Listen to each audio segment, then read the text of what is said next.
All right. Hello, and welcome to the Research Check. Today, we're going to be chatting about Lost Omens World Guide.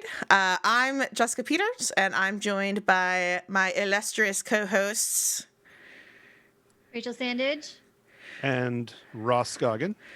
Hello. All right. So, today we're talking about the World Guide. It's a little bit of an oldie, I guess. It's been out a few months at this point. I mean, as far as Pathfinder 2e is concerned, Oldie? I guess. It's Oldie like but a goodie. year old now. Yeah. Oh, that's right. Strange. About-ish. But just like normal, if you have any questions, throw them up in the chat. We'll do our best to either answer them when they make sense or answer them at the end. We also gathered a bunch of questions before we started, and we'll get to those as well. Otherwise, I think that we have to essentially issue just the world's largest spoiler warning because this book is Full of them. full of first edition spoilers. So if you're going to play any first edition adventure path and you care about spoilers, you may not want to be a part of this just because we're going to try our best. But there are things that might spoil things we haven't even heard of. So Yeah, I avoided several large sections of this book because of the spoilers. Sorry, Ross. It is broken. No, you're fine. It's broken up into sections, so we will try to let you all know when we're coming up on something potentially for a specific adventure path. But again, there's a lot here that, maybe isn't an adventure path we haven't played or read yet. So just be aware of that as well. Or it may be something in society and I haven't played a lot of first edition society. So all of that to say, there's a billion spoilers. So, beware. Be counted. Hold on to your butts. Hold on to your butts. Sure.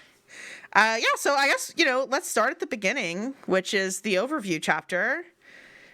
Which is essentially, here's what this world is, and here's all these places. And they've added this nifty, I think it might have been in the Inner Sea Guide too, but there's essentially a Golarion timeline that goes through what each age was and what kind of the major events were and that sort of thing. Mm-hmm.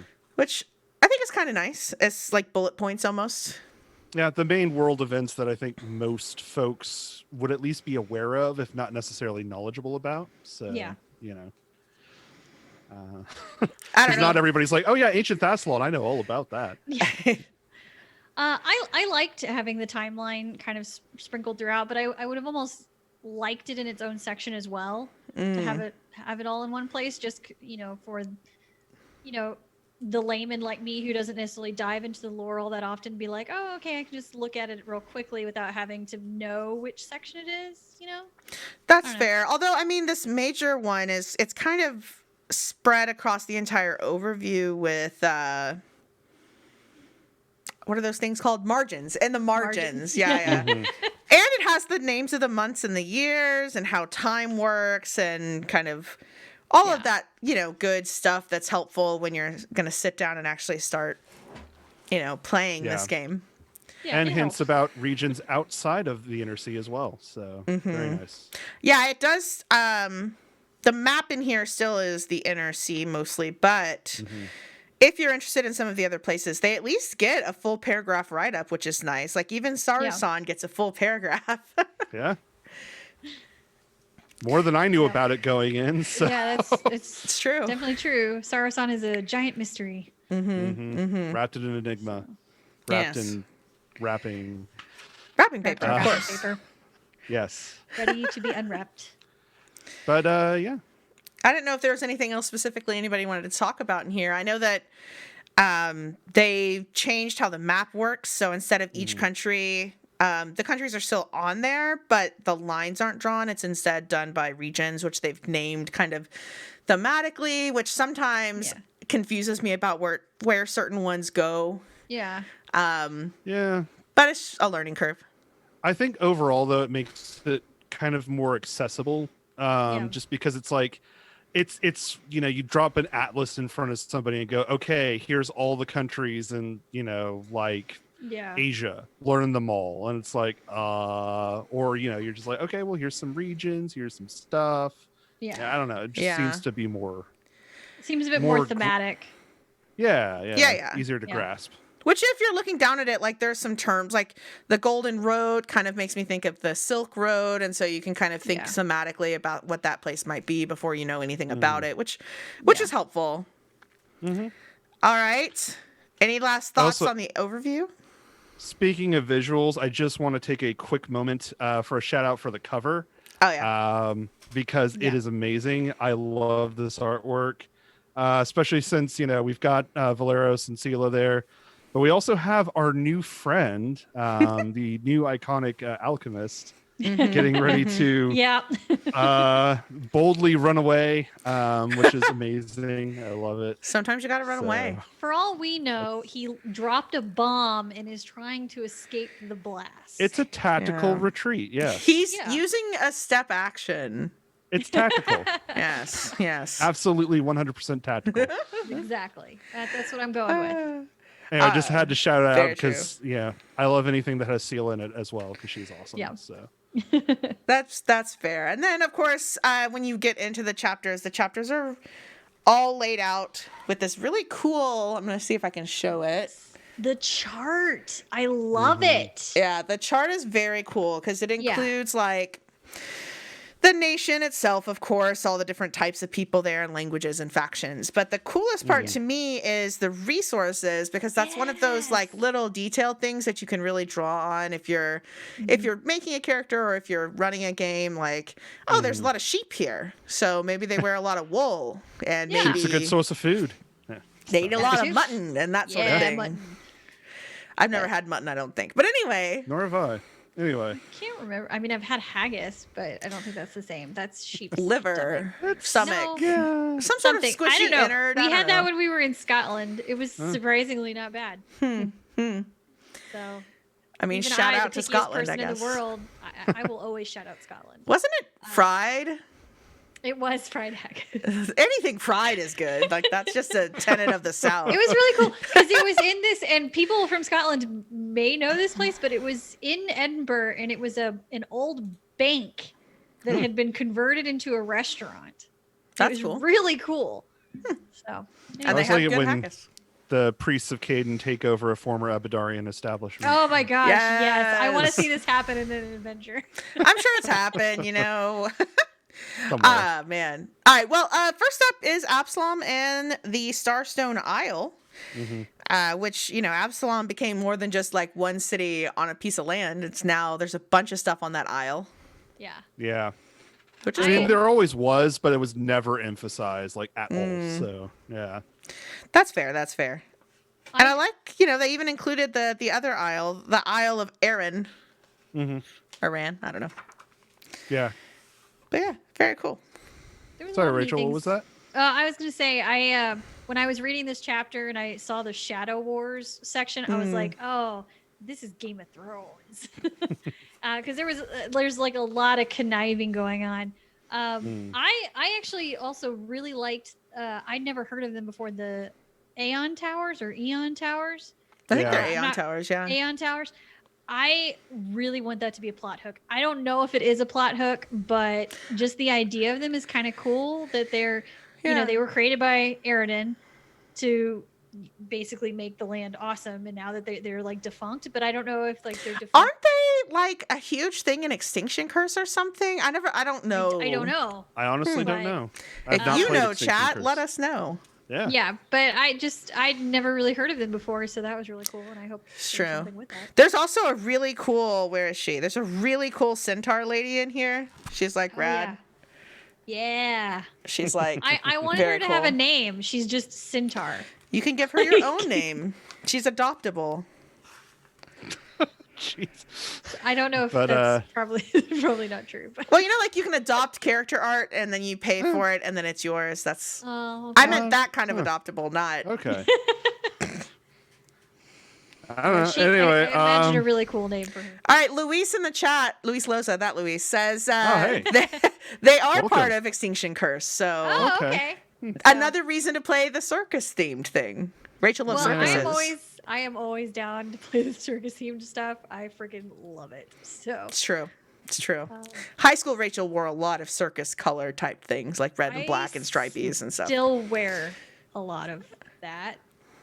There's some Rachel lore for you. Rachel Let lore. me put it this way. I use Stitch Fix, and I put in the little bio thing that I was like, if Tim Burton had a fashion line, I would wear it.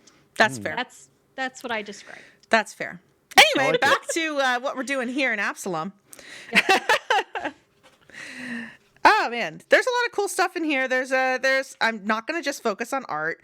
There's some cool backgrounds. What backgrounds does everybody like? If you were gonna play a background from Absalom, which one are you gonna pick? Oh my gosh. What page are all those on? Because there were a lot. 22. 22. Well, I was almost there. personally, I actually am a big fan of the Child of the Puddles. Ever since I read the first Absalom guide, I was like, the Puddles district is just so interesting to me. I love the puddles. I do like the puddles. I mean, a lot of the Pathfinder Society scenarios I did play in first edition took place there too, so it's kind of like a home away from home for me almost. So Fair. I actually have a society character who took Diabelle Pearl Diver. So she grew up diving for pearls and stuff. It hasn't come into play, although ocean lore is a big deal for her. Yeah. But that's pretty fun. I like. It's just I never would have thought about that on the Starstone Isle pearl diving. I wouldn't have either. Yeah. But it is. I mean, it makes sense. Yeah, totally. Mm-hmm.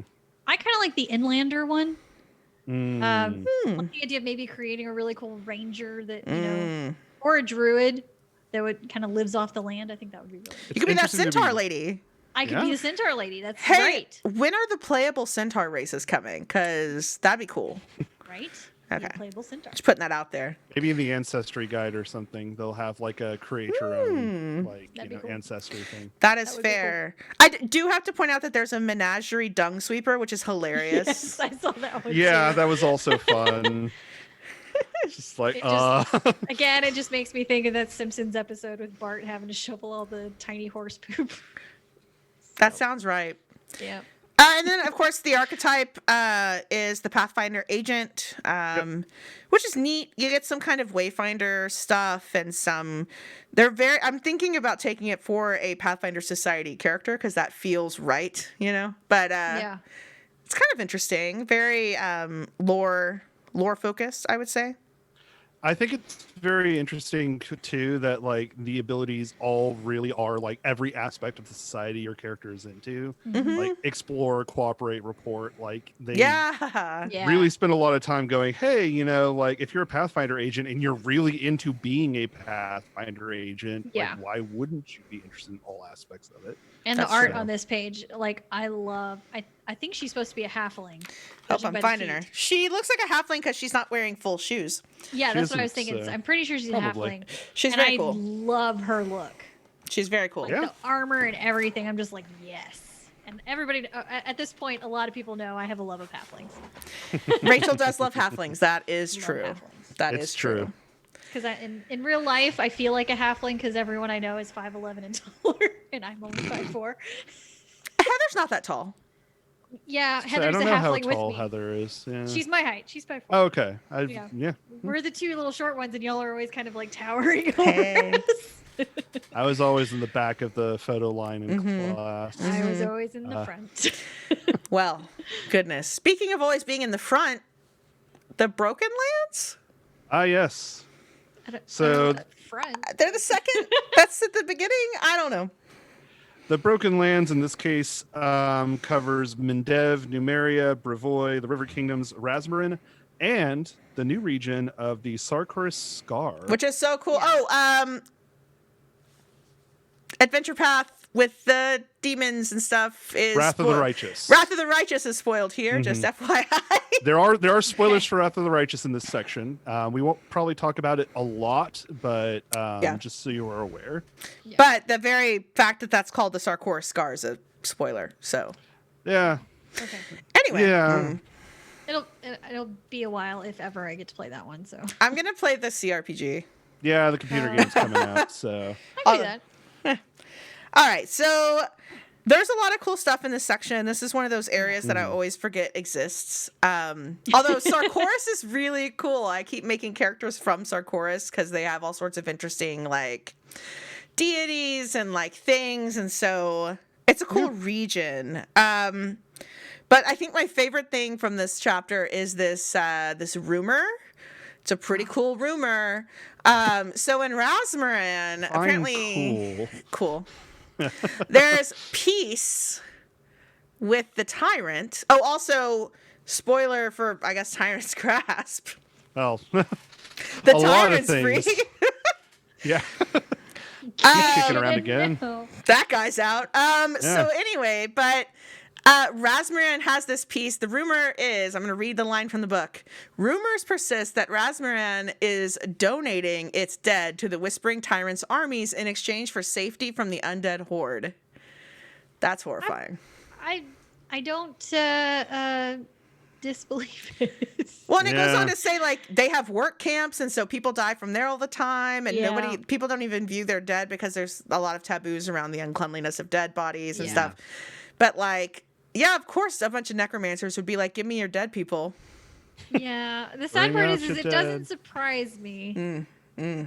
Yeah. If somebody told me Razmarin is depositing the dead for the Whispering Tyrant, I'd be like, yeah. And in other news, water's wet.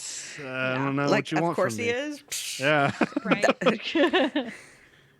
But yeah, so that was my biggest takeaway. Anybody have anything else they want to bring up specifically? So, sorry, go for it. Go ahead.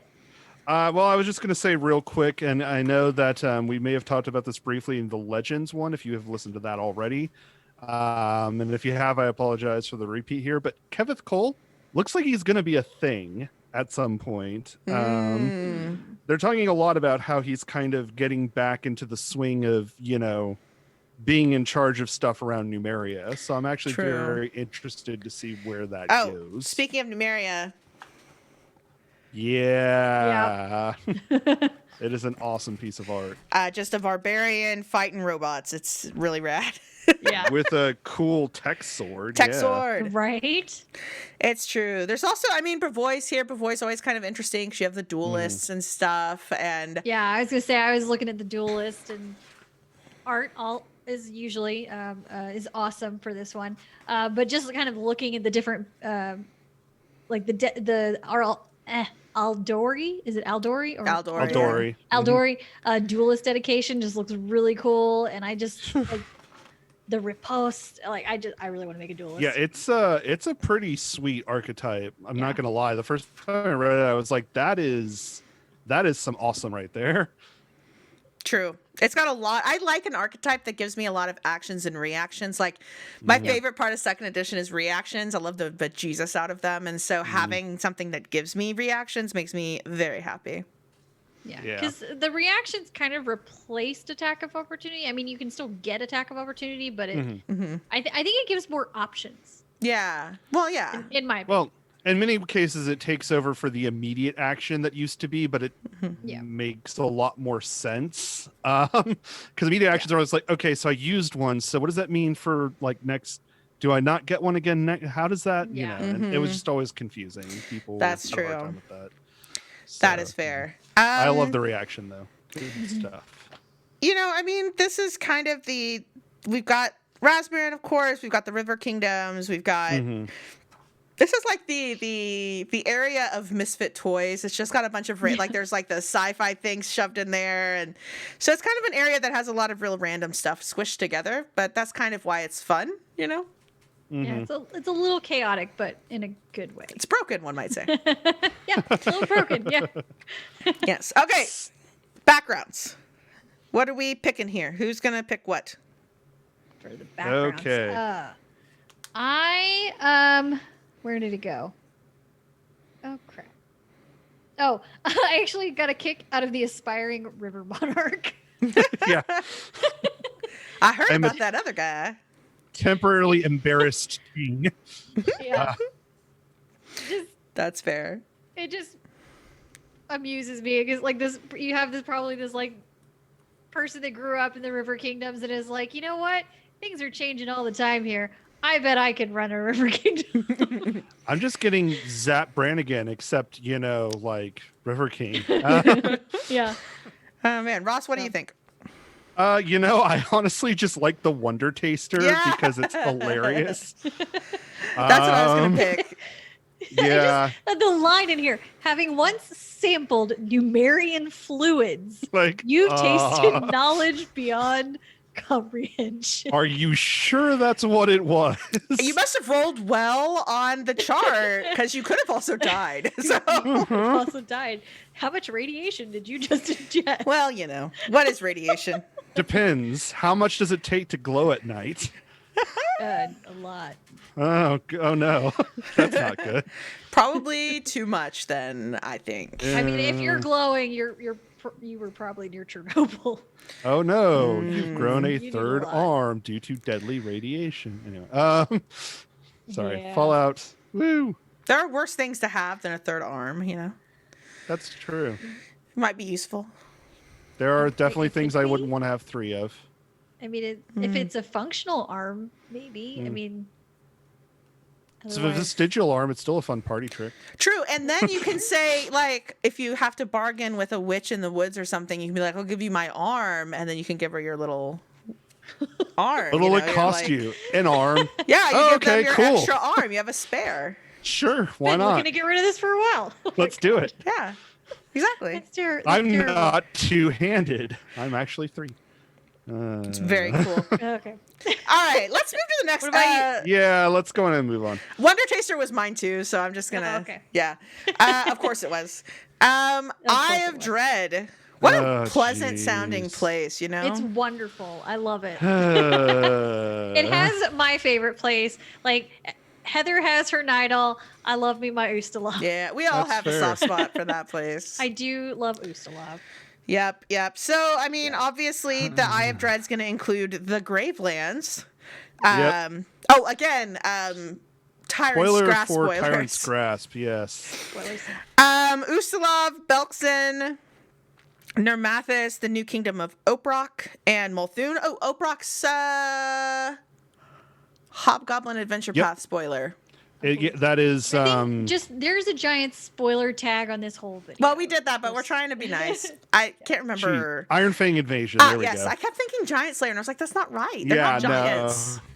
Yeah, Giant Slayer takes place around that area. It's around like Belkzen and all that, I believe. I mean, yeah, so, okay. Yeah. But anyway, yes. So those are the places there. I mean, some countries kind of disappeared, like Last Wall.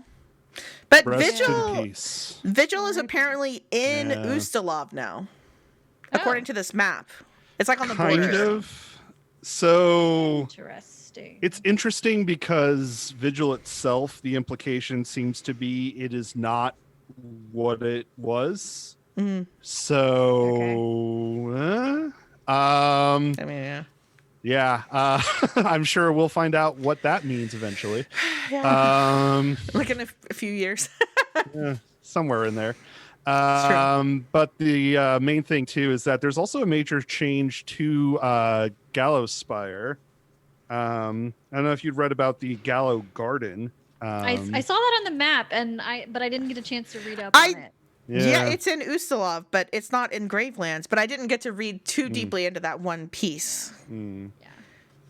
Yeah, it's basically like after the tyrant left, which we've already discussed. Apparently, that's what happened to his old pad. Is it's now overgrown with like lots of Awful stuff, I'm sure. strange vegetation and like Is it terrible. like the poison garden in England? It's probably worse than that, to be honest. Maybe. Well, I mean, it's probably like that. Yeah. Just turned Like- up to 11. Yeah. I mean, you remember Gallow Sentient Spire. and hungry. yeah. Yes. We're all like, Yeah. we've been there. We got that postcard. Died Got from the a t-shirt. freaking banshee whale. Went to Anyway, Gallow Spire, and all I Yeah. got was this crappy t-shirt. it's true. Also interesting, the Knights of Ozum are now called the Knights of Lastwall. They got like a name change, which is interesting. I don't know why they got a Yeah. name change, but it's interesting. I'm sure we'll find think it's- out. It's primarily seems to be tied to a change of scope for them. Oh, So okay. yeah. I don't want to go too far into it, but like yeah, they've basically changed focus to something else entirely. that makes sense. So yeah. And then a Razny is in here.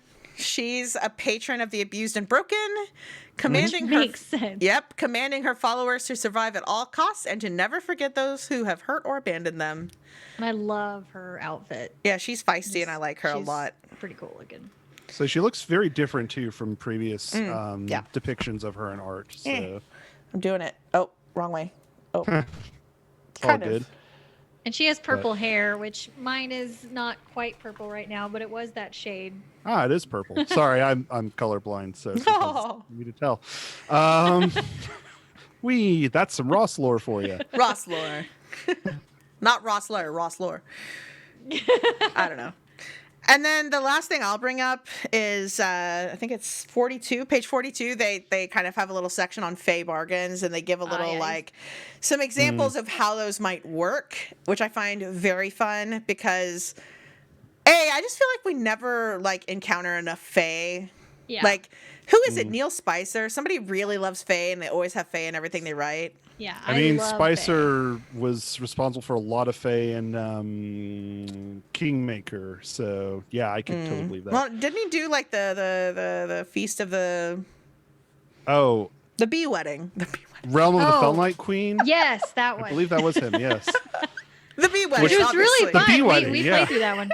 Yeah, that was Obviously, fun. I'm calling I it the love bee that one. wedding. I should be in charge of naming things. It's like the I bee would- Fell movie, Knight but people get Queen, married. Bee wedding. The bee wedding. Yeah. Yeah.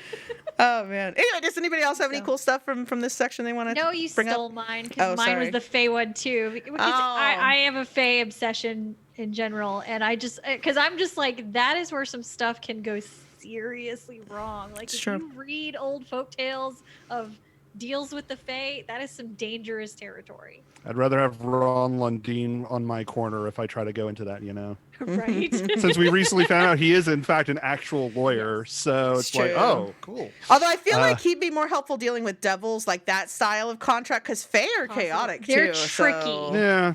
But I a don't lawyer would be know. helpful. If I was going to do it, which frankly is a bad idea, but if I was going to do it anyway, I'd like to have him along for the ride. So if he's willing, I mean, I don't know if either one of you guys ever played The Witcher 3. Mm-hmm. Did Have you get to not, play the? Well, there's the DLC with Gunter O'Dim, and I haven't feel played like that much of it. Oh, okay. For any of our listeners who have, that's kind of how I feel about the Fae bargains, where if you've played it, you have this very chaotic character who is really just twisting your words. Gotcha. And that's what I feel like the Fae bargains are going to be. And Yeah. I'm like, oh, that's going to be fun.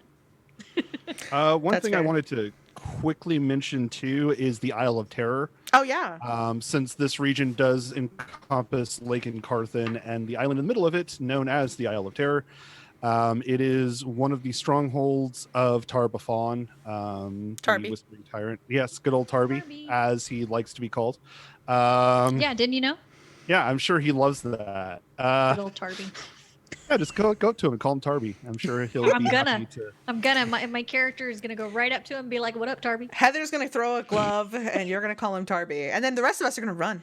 And if you want to see what's how that works out, be sure to subscribe to our Please Patreon so subscribe you to can listen our to our Tyrant's Grasp adventure path, because that might actually happen. The glove thing for sure. I mean- Actually, no, it'll probably all happen. Yeah, probably. I don't know if it'll be my character that calls him Tarby, but Ailsa will call him Tarby. This is a Ailsa thing that will will call occur. him Tarby. Anyway, we're not talking about Tyrant's Grasp now. But Lake Carthen and the Isle of Terror. The Isle of Terror is frankly just sounds horrifying. I Yeah. mean, and admittedly that's the goal, I assume, but I mean, all of these traps around. It's really interesting though that most of them were designed in the heyday of Aradin being alive. So I have to wonder if like some of them are specific to like, I'm going to really mess with Aradin, and it's like, oh, somebody came along and they're not Aradin, and I don't know what to do now. I mean, I'm sure some of them will work just fine too, but it's like, Yeah. I don't know, power word kill if Aradin steps within 5 feet of it or something. Oh, if they're too specific. yeah. It's like, cause screw that guy in particular. Fair. Anyway, Let's see. yeah, but I'm interested to see more about that. I hope they go into it at some point. Oh, speaking of Gallow Garden, it does have really cool art. Oh yeah, I was just looking at that. I'm really bad at showing the art Everything is like slightly reversed. There we go. Yeah. I don't know why, but it makes me think of Legend. Yeah, I was like, that would be a cool place to like be from and just be a real creepy druid that like is a little twisted, but like not fully evil, you know, just real weird, like you're trying to fix it. And of course, the Esoteric That'd be Orders mentioned as fun. well, which is always interesting to me. I do like to see what they're up to. Yeah, I was a little sad that the Esoteric Order wasn't a prestige class and it was instead the Last Wall Sentry, which I get. It makes Yeah. sense, but Yeah. I like the order. See, I actually like the Last Wall Sentry, but then again, it is like basically, Ross the dedication. So yeah, for sure. Yeah. all the stuff I like to do is in here, including like resistances and like saving people true. and all that fun stuff. They should have just, in your books, everyone, cross out Last Wall Sentry and put Ross. You maybe don't do that. I don't know. If you do it and take a picture of it and send it to us, I'm sure it would make our day. It would. It would definitely make my All day. right. Oh, God. All right. What's your dedication, Ross? What? Yeah, All right. All right. no. Okay, Are we so picking backgrounds. background? Yeah, that's fun. Let's do it. Okay. Because I am obsessed with Ustalav, the fashion, the schools, everything, just because it fits my fancy. I like the Ustalavic academic background because I have one. like so many, like I even have characters from 1E that I'm like, I could have given this to. And so I definitely want to create a character with that. Fair. Ross, what do you got? So I went back and forth for a while. One of them I think is fairly obvious, something that I would like to play. But honestly, I kind of like the Belkzen Slayer, just because I'm really interested with what they're doing with Belkzen as it goes forward. They're like this sort of anti-tyrant like force that's building up, and I'm very interested to see where that goes. Which I do kind of like the idea of it being like the orcs that fix the problem, because so often orcs are the problem. So it would be nice if it was like humans have tried, elves have tried, dwarves have tried. Like now it's time for orcs to like just let's figure this out. Yeah, which is pretty cool. Mount his head on a pike because obviously, and like keep why a little not? fake version of his head that we carry around, like what's his name, the white hair. I'm really bad at names. Ardak, I believe it's Ardak or Adric. Ardax. He's in here on the side. Yes. Ardax, yes. Overlord Ardax, the white hair. I think that the Whispering Way Scion is interesting if you decide to be like ex Whispering Way, like your parents were Whispering Way and you were like F off and you ran away. Yeah. That'd be kind of cool. Because then you know a lot about them and you could be doing a whole like the Runaways thing where you're trying to take down your parents' faction. So it's kind of cool. Yeah. So that's what I got on that. That'd be pretty interesting. All right, so we talked about the archetype, or not the archetype. That's the right word. Yep. Prestige class archetype. I'm real bad with words. Yeah, I mean they fulfill much the same purpose at any rate. And now we'll move to the Golden Road. Yep. Rachel, tell us what's in the Golden Road. Right now I have a golden cat. That's not a Golden Road. I actually didn't read this section because I knew there were mummies masks. Well, yeah, but just tell us what countries are there. You got Katapesh, Osirian, Kadira, Rahadum, and Thuvia. Thuvia. Yeah, obviously Thuvia. Rachel and I didn't read the Mummy's Mask, the Osirian section. And huge major spoiler alert, one of the subheadings is spoiler. So, like, if you're interested in the conclusion of Mummy's Mask, maybe don't read that yet. Don't even try to skim it because that burned me a little bit. Because subheading. I was just reading subheadings because I think that'll be safe. No, not safe. Yeah, see, I skipped the whole section because you'd Not put a safe. note about spoilers, so I was like, all right, skip. But Ross can tell us what's in there without super spoiling it for us, hopefully. Oh yeah, no, I won't. I mean, really, the interesting thing is that at the very least, the sections that it goes into from the adventure path, it kind of gives you a summary of how things end up working out. So that way, if you want to run a game in that area post the adventure path, you at least, even without having the books, you have kind of like a highlights of what the most important changes are. Which I think is very useful for GMs who are like, wow, Osirian's really cool. I really don't want to run Mummy's Mask, but I'd love to run something in there. Like, what do I do? You know, Right. So I think that that's a really interesting section. And of course, basically it kind of goes into a lot of stuff where it's like, okay, so here's some fallout, here's some stuff that happened. And it's like, yeah, if you're playing Mummy's Mask, yeah, that's going to be a huge spoiler, but Yeah. it's stuff you really need to know if you're actually doing anything in the region, though. Oh yeah, for sure. I also I always thought that Rahadum was really interesting because it's a world where there is like literal proof that there are gods, but this is like a defiant choice not to follow them.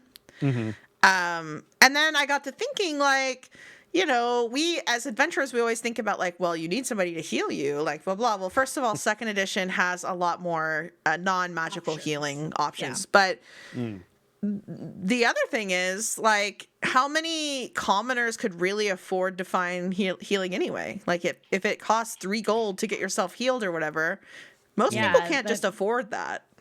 No. Yeah, and it's really one of those, like, you know, certainly there are going to be some more charitable faiths than others, but even then it's like, you know, there's still going to be a limited access to priests of faiths that are willing to work with people that don't have a lot of money. Not all of them can just be like, oh yeah, no, we'll waive the fee. Abadar. It also actually makes me think of, was it PaizoCon 3 years ago? And Jess and you and I went to that panel about world religions. Oh yeah. And it talked about how in a major city, in a temple where you have the priests and whatnot, how they worship a deity versus how someone in a small rural village worships a deity are vastly different.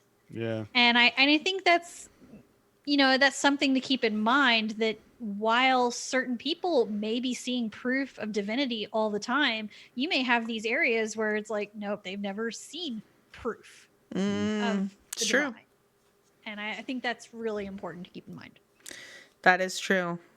Because, like, I pray to Rast all the time. He's never done anything for me. Yeah, and I mean, if you do go down that route, there's a cool feat in here called Godless Healing that lets you get an additional 5 hit points when you use battle medicine. So it's kind of like just doing a heal spell, which is pretty cool. Yeah, I like that. And then Thuvia is, I think, a very useful section. I'm very glad just because it does detail a lot more about Thuvia and what they're about. Yeah. Which, again, like, there have been mentions of them before, but it's been a relatively... Yeah, it really is. But it's been a really, like, just sparsely populated area as far as, you know, like, books that deal with it. Yeah.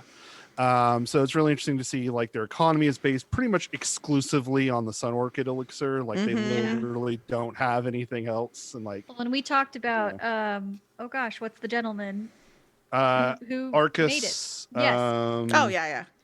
Yes. Arcus last name. Arcus McMahon. Can't remember it. Wait, it's in here. It's in here. Artocus Charon. There we it go. is. Yeah. In Legends. Because his little familiar taught his class. Yeah. That's true. I do like that very much. Yeah. And of course, Katapesh, interesting place as well. They've only had one adventure path so far there, so... And it's pretty good, so... Yeah, it's a good one. Legacy of Fire, right? Yep. Yeah. But I'm interested to see them revisit that area at some point. Yep. I think it's pretty cool. It was our first adventure path, Sans Ross. Yeah. But it is still, I think, my favorite that we played. Oh, that's hard. I don't even want to get into that conversation. But it is good. We'd be here for the rest of the night. I think it also has that nostalgia factor. So. Oh, for sure. For sure. Yeah. That does help. Yeah. And then, of course, Sudi can finally exist in 2nd edition. There's Catfolk and there's the Living Monolith. So here we go. Hey.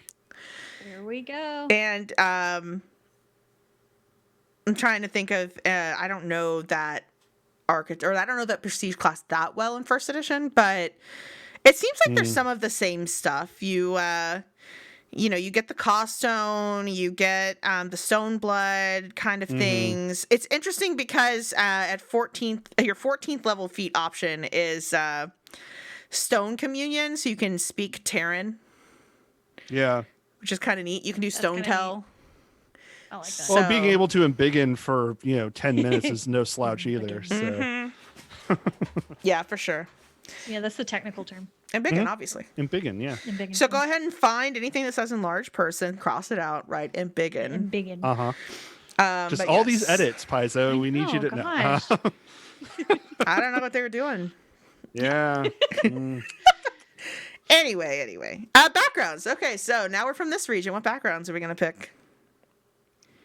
So this might be too on the nose, but I love the Mummy.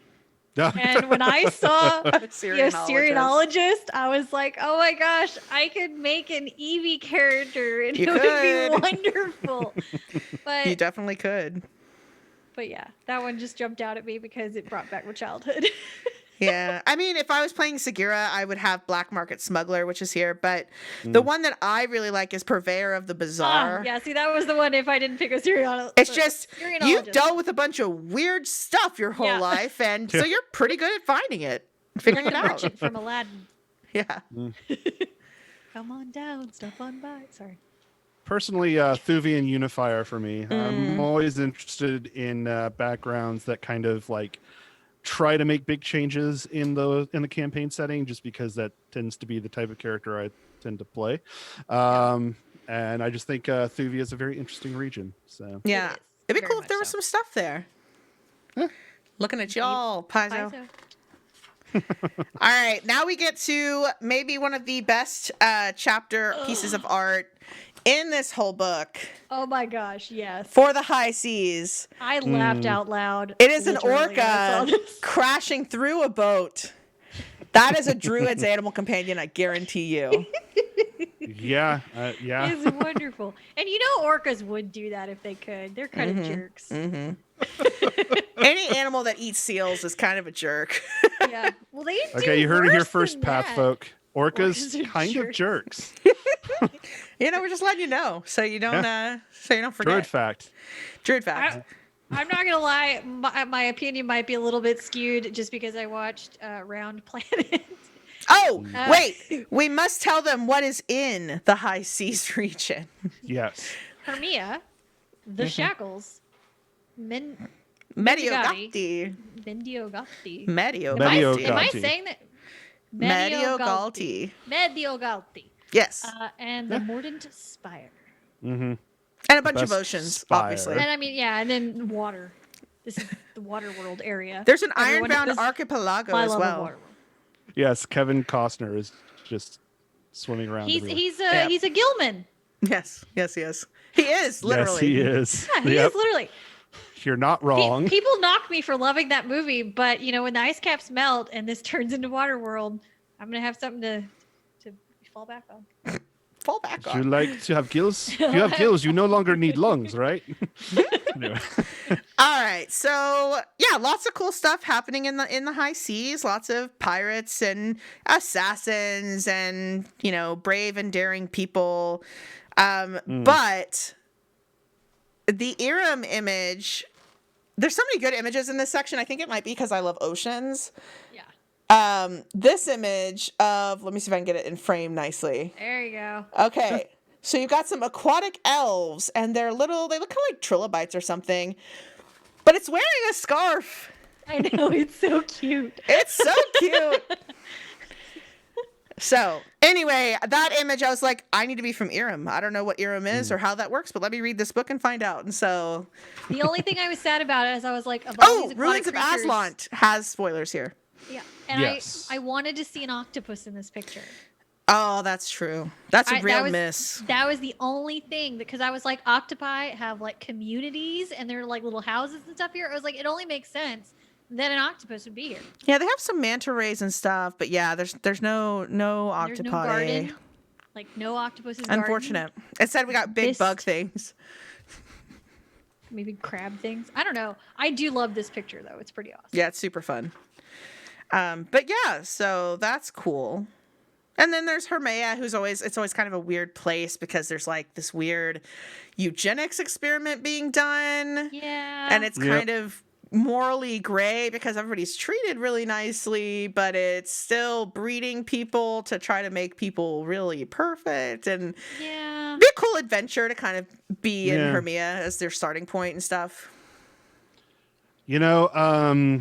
I also just want to give a quick shout out again to the Eye of Bendigo. I know it's been there for the entirety of the Pathfinder line so far, but it is interesting just how much the setting like drives home what a big deal Arden was and what a big deal him dying was for the entirety of the setting. Yeah. I mean, that's not really a spoiler. That literally happened like 100 years ago. Before it started. Yeah. But, it's just, it is interesting that seems to be the plot point that just, it's like having a plot centric character who, as long as they're alive, everything's fine. And most stories would just keep them alive and just going, you know what? Nah, he's been gone for, centuries now. Yeah. That's or true. a century, but decades, I guess. Yeah. I mean, it's a kind of an interesting touch point. The whole setting, or at least thus far, a lot of the setting revolves around this one deity. Although I guess there aren't that many other deities that have just died that we know of, right? I mean, not that we're that important. A couple have, but was like a long time before this happened. Mm-hmm. So, yeah. I don't think none with the same impact. Yeah. No. Which is kind of interesting. I mean, and of course, Akakak and Besmar are mentioned in here, and there's a lot of information about the Shackles and the Mordant Spire Elves, which is pretty interesting. That whole section was pretty cool. Yeah, a lot of kind of scheming and like secretive nature types down here in this area. Well, that's the problem, is that the Warden Spire Elves are basically like, why did you dig it up? It was underwater for a reason. Yeah. We were trying to keep it from you for a reason. Yeah. Yeah. Well, Stupid humans. we like to meddle. Yeah, we're That's pretty good at that. Pretty much how I feel elves always feel about humans, where they're just like, Like, Not again. we just cleaned that up. Can you just let it stay there for like 5 minutes? mm-hmm. The And answer is no. then, yeah, exactly. So Irem, I learned it's an undersea realm, but it is it's a bunch of aquatic elves who mostly only talk to the Mordant Spire elves. It's got like giant vertical kelp forests and like it's complete. cool. It's very cool. It's very neat. I would definitely want to live/visit there. Yeah, the art of the float is pretty cool. Mm-hmm. And then you get the Red Mantis Assassin, which I'm sure a lot of people are excited about. Yep. Yeah. It is the mainstay of the setting. I do like its translation here. I think that, I don't think it does anything necessarily new, but it does what it did before, which is give you awesome choices and abilities that most assassins wouldn't have. And you can still turn into a big bug, so that's what matters. Yep. And you can do your dance. Yeah. Do your bug dance. Mm-hmm, bug dance. Also, there's a very cool piece of art of a mer person. Yeah. Yeah. Which With the is neat. backgrounds. Yeah. Oh, did I even cut their head off? Maybe. All right. No. But yes, very neat. Okay, so now, what shall our backgrounds be if we were from this region? I would be the undersea enthusiast. Undersea. You stole mine. You stole it. That's fine. I'll think of a new one. You go, Ross. I like press ganged personally. It's like, nice. I didn't ask for this. Why? That's fair. I really like the Herman expatriate because you essentially were like, bye, which is kind of fun. Y'all suck. I'm out. Yeah, which is neat. Yeah. But yeah, lots of good stuff there, especially if you're into the more watery themes. If you're into like high I seas am. adventure, pirates, privateers, or even just like, Liquids. or if you just like liquids. Hopefully they're not like the Numerian liquids. No, these are just water. You shouldn't drink it because it's salty, but And you will dehydrate and die. Well, yeah, but at least it's not going to radiate you, probably. True. I mean, it depends. It'll take longer, probably. Yay.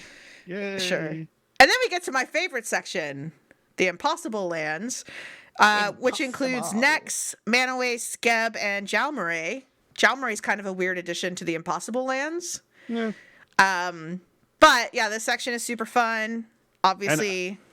magics. Alkenstar as Yeah. well. Yes, Alkenstar as well. Yes, Alkenstar 'Cause- in the Mana Wastes. Mm-hmm. Yeah, so obviously I like this region a lot. Alkenstar was founded by a renegade engineer, which just Yeah. sounds cool. And if you look in here, let me find it. First of all, you have lots of gunslinger references in here, so you know for sure they're going to bring gunslingers back. Yeah, I was again a little surprised they didn't include them earlier, but Yeah. whatever. But next, I'm showing everybody this guy. Next just looks so friendly. I Looks know, like a friendly guy. he does. I mean, he probably wasn't, but he seems kind of friendly from his art. It makes me think I of mean, I'd Cheweedle hang out with Edgefor. him. Oh, Cheweedle. He reminds me of Cheweedle. Yeah. I don't understand that reference. He's the He's- actor from 12 Years a Slave. He was in Okay. Serenity. He's in a lot of okay. things. He's been in a lot of stuff, but he's an amazing actor, Gotcha. and he just has a nice face. All right, so let's get down to business, I suppose. And not just me tell you how nice and friendly the pictures look. Yeah. It starts with Geb.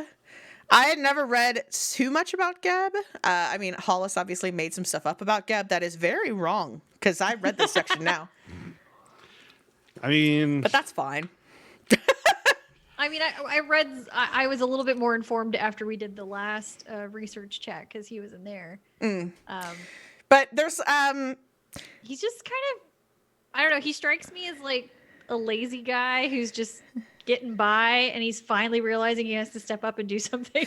But okay, so first of all, he obviously has this issue with Kenaton, I don't know, in Osirian, but that Kenaton guy is literally described as a pious tyrant.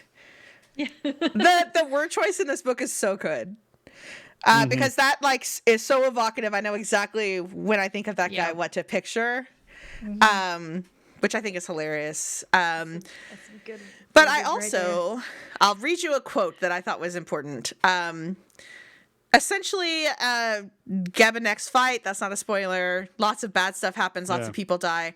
And then, anguished at the scope of the devastation, Geb animated all of the slain as a vast undead army, which he immediately sent marching north. So I guess I had always just assumed that he killed everyone and made them undead immediately. But it seems like actually he was a guy and all of his fighter type people were just guys. And he turned to necromancy. I mean, he was a necromancer, but he Yeah. did the raising of all of his armies and everybody being undead, like, because it made sense almost. well, because he couldn't deal with the destruction of his Yeah. nation, basically.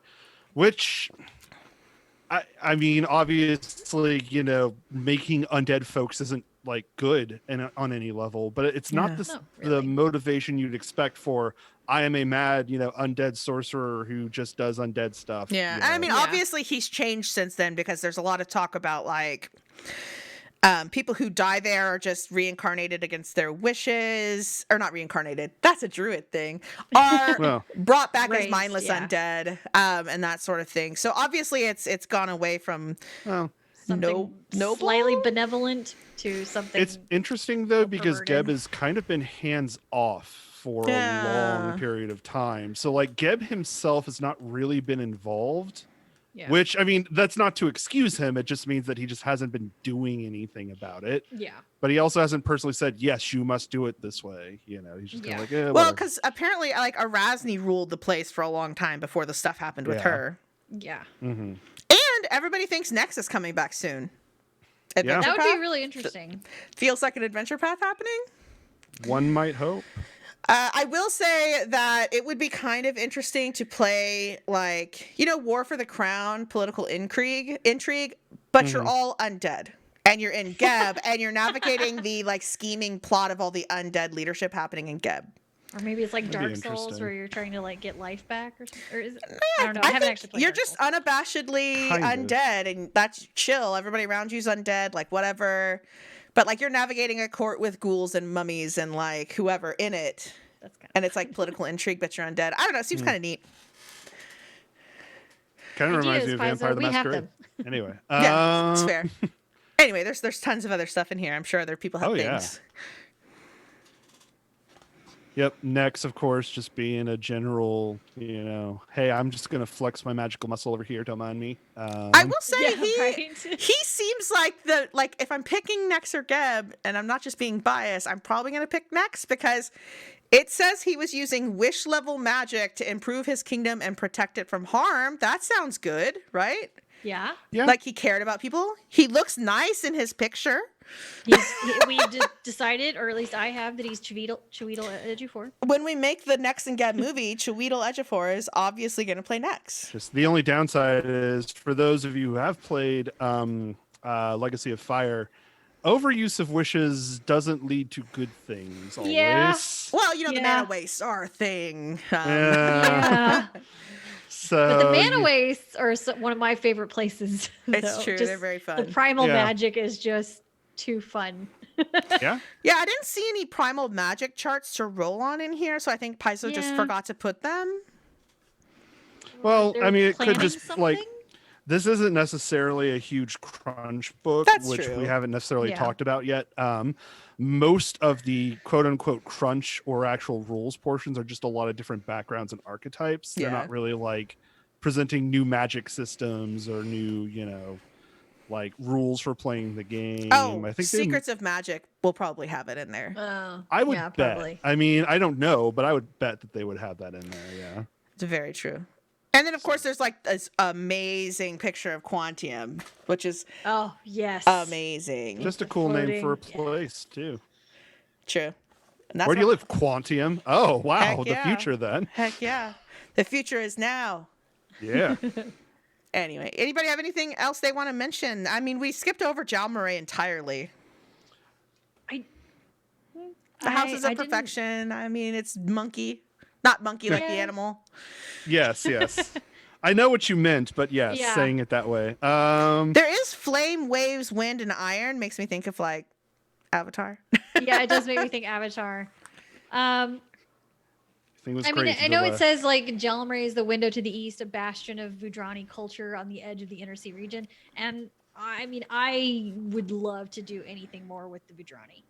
So True.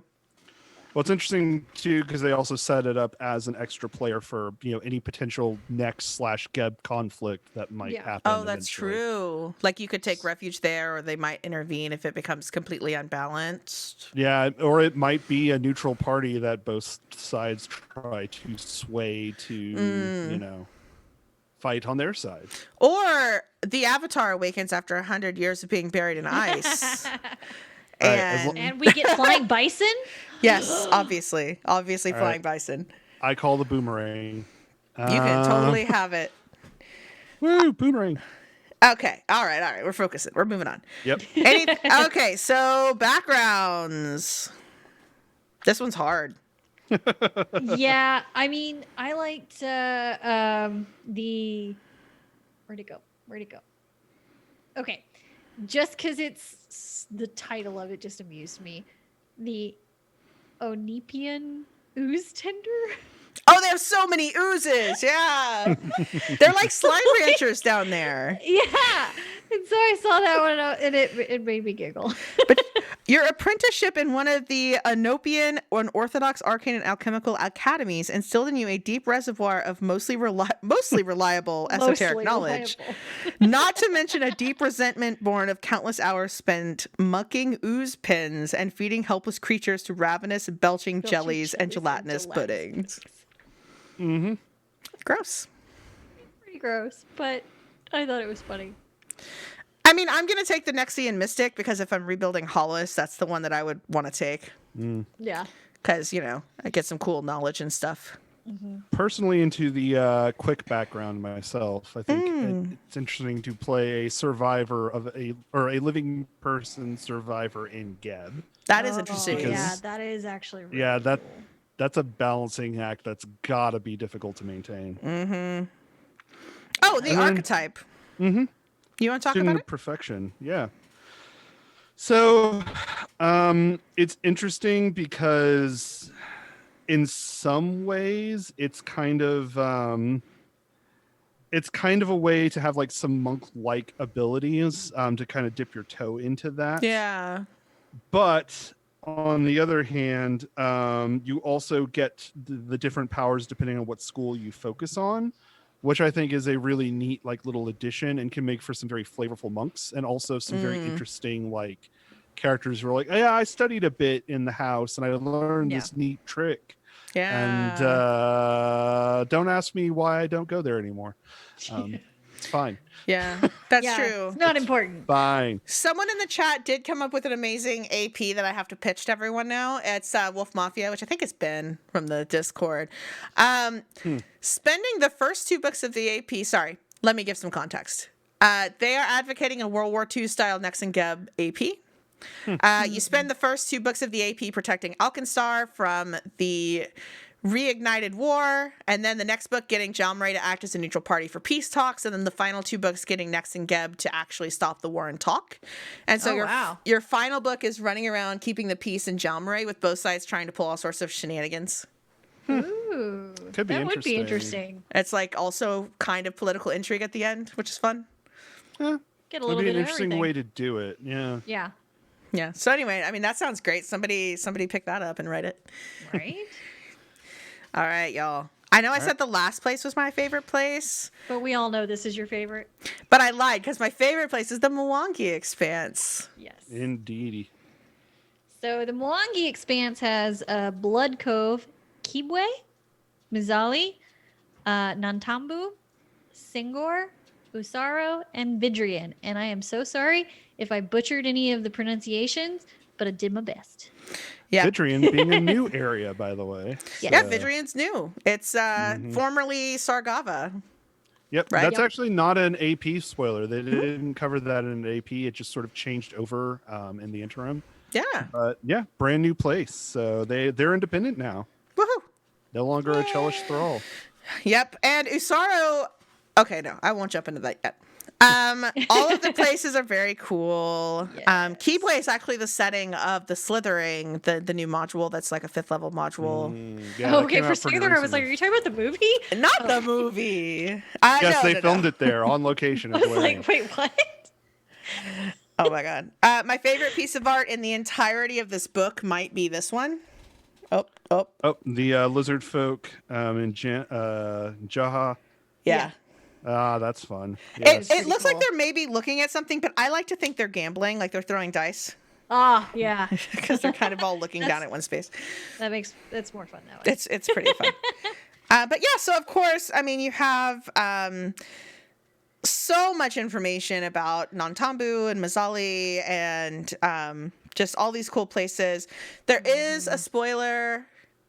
It's fairly a minor spoiler for Serpent Skull in here. You get to find out what happens in Usaro when the Gorilla King is gone, Oh, okay. which is neat if you've played through that adventure path. It's super kind of minor. I guess you may not have even, some parties may not have even killed him. Yeah. The Depending. Gorilla King is a relatively minor player. I mean, he's important for like one book, but Yeah. yeah. So that's interesting. And then, of course, you get to know a lot more information about the different tribes and peoples, which is pretty cool. It is pretty cool. Like, I'm just glad that they're getting any sort of expansion in the Mwangi at all. Like, that's just neat to me. It certainly beats trying to make it up yourself. Yeah, that's true. Hence why Also- I'm waiting on the Budrani stuff. I do like more of these unique magical items, like the Blessed Tattoo that they feature in the side Yeah. That's blurb here. really I cool. think is I was really just looking cool. at that. They've got, I mean, it's interesting because, like I said, there's not a lot of crunch, but they do manage to pack in some pretty neat stuff in the areas that they do, Yeah. or in the areas where they have some, rather. That makes more sense grammatically. So, yeah. There's also this really cool place called Osibu that is controlled by a circle of druidic statues called the Yeah. Twice Honored Women. I'm like, I could live there. That sounds great. That sounds pretty cool. Yeah. So yeah, there's lots of really, really neat places here, including the Magic Warrior archetype, which is rad. Yes. It just Oh, yeah. it makes me think of oh gosh, and I forgot her name. It was on the tip of my tongue from Black Panther. The bald warrior chick. Wait, the Okoye. warrior? Okoye? Okoye. Yes.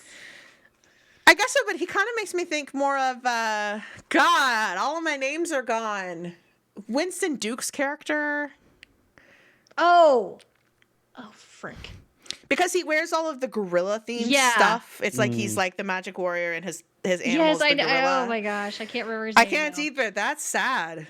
I've watched that movie so many times. I know. But I've seen again, it. the unique focus spells though are really cool, and I think that's a really cool Yeah. aspect of the focus spell mechanic in general is that it allows them to do so many things that are just like, okay, only this gets it, and the only way to get access to this is to have this dedication. Yeah. So they don't have to worry about, oh well, we need to put these spells in the like primal spell lists, but only this class can access them. Like that doesn't make sense. So Yeah. Well, it's nice because it adds like a little bit of uniqueness. Because, if you're going to be playing a game where you're from the Mwangi Expanse, then you should maybe think about being a magic warrior and you should maybe pick up some of this stuff. And so it incentivizes people to like pick somewhere new and different to be from, to have more varied experiences, which is cool. Yeah. Let's show. absolutely. Okay. So backgrounds, that's what we must decide. Yep. Probably need to go through this next section a little quicker because we're We got to hustle. We're almost there though. We're almost Okay. there. yeah, we're getting close. I mean, if I don't say Magambi and academic, I didn't pick right.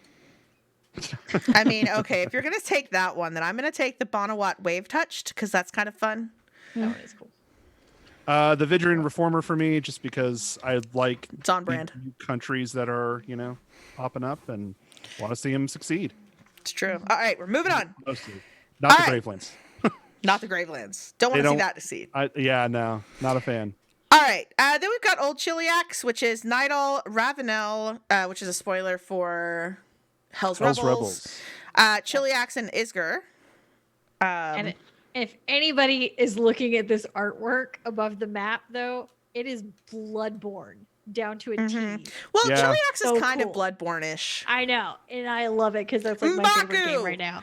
The Sorry. modern chillaxing style is very like gothic. Yeah. Yes. Sorry, Luis Loza has informed me that is M'Baku, of course, is the name of the guy. I Okay. sent you that in the chat as well. Oh, whoops.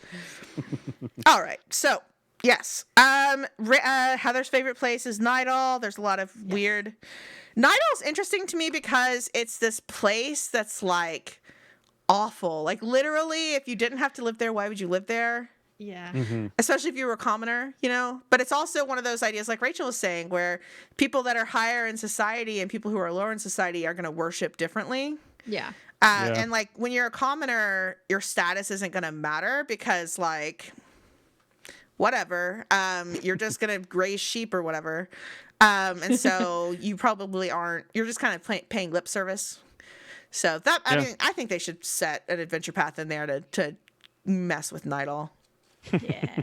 Because they're too evil just sitting over there sinisterly in the dark. Heather would like that until the moment that she realizes that you're going to try to change Nidal. Yeah, everyone shows up with like worshippers of Iamade, and then there's Heather, right? And Heather's like, "I'm playing my cleric of Zonkathon," and we're all like, "Uh-oh, we're gonna have a bad day." Oh yeah. Oh man. Anyway, But yeah, Chiliax, of course, is the Hellborn Empire, the thrice damned House of Throne. I yep, believe. thrice damned. Thrice. Yeah, thrice damned, not twice damned, thrice damned. Of course, they've been having a bad go of it recently. Which, Lots of people leaving. yeah. I don't Can't think. really blame them. No, I can't. Yeah. But Abigail is probably not super happy about all That's that. fair. That is fair. Although, I mean, let's be fair. If I had to play something evil, if we were doing if Pice ever did another evil campaign, I want to be a member of the Sisterhood of the Golden Irenes, Yeah. which is like a cool ladies only, like orphanage raised, like Black Widow type thing, except, you follow a devil of some sort. I don't know. But you can be lawful neutral, so you don't even have to be evil, Yeah. which is weird, but you could. You have to be female. Oh, yeah. Oh, yeah, for sure. Some feature, I think, in it was either Curse of the Crimson Throne or Rise of the Rune Lords. I can't remember which, but you actually fight some of them at one point. Oh, wait. I think it is Rise of the Rune Lords. Yeah. Maybe it is Curse. No, I don't know. I can't remember. They're kind of blurring together now for me, and it would probably Yeah. take too long to look it up. So Oh, well, it's fine. It's fine. All right. Anything else? We're trying to shuffle along, I suppose. So anything else before we get to the archetype and the backgrounds? Ravenel, like we said, is a big spoiler. So we probably won't be going largely into that. Just a brief note: it did exist before Hell's Rebels and all that too. It's just kind of more of like it's like a duchy or something as part of Oh, Chiliax. yeah. So anyway, that's all I had. Cool. Yeah. Yeah. Hell Knights. You can play a Hell Knight Armiger. Yeah, the Armigers are back. Yes. I should say words better, but I didn't. Couldn't So that's resist. cool. Not really my game, but I know a lot of people like Hell Knights. Oh yeah, no, Hell Knights Yeah. are really popular, and it's a very Pathfinder. Oh, thing for to sure. have, I just have a so, hard time yeah. with law. We know this. Nothing new there. All right. If we're going to pick backgrounds, I'm going to pick Shadow Haunted. You did right. That's why I had to keep going and do it first because I knew Rachel was going to take it. Shadow Haunted. That sounds super fun. Then I'd probably go Bellflower Agent. I really like the whole Bellflower network. Halflings. That makes sense. Yeah. Halflings. Child of Westcrown for me. One of my biggest regrets is not being able to finish Council of Thieves. So I loved the beginning of that adventure path, and yeah, it's good stuff. Likewise. I only got to play like the first book or two, maybe. All right, moving on. We're moving on. Sagaland. Sagalands. And I did not read this section really because of the fact that it has Irison. You just can't read the Irison section. You could read I know. everything Well, else. and then there was Land of the Norm Kings, and I didn't know how far out it went because I want to play Reign of Winter, and I don't want any Lands of the spoilers. Lenormand Kings is totally cool to read about.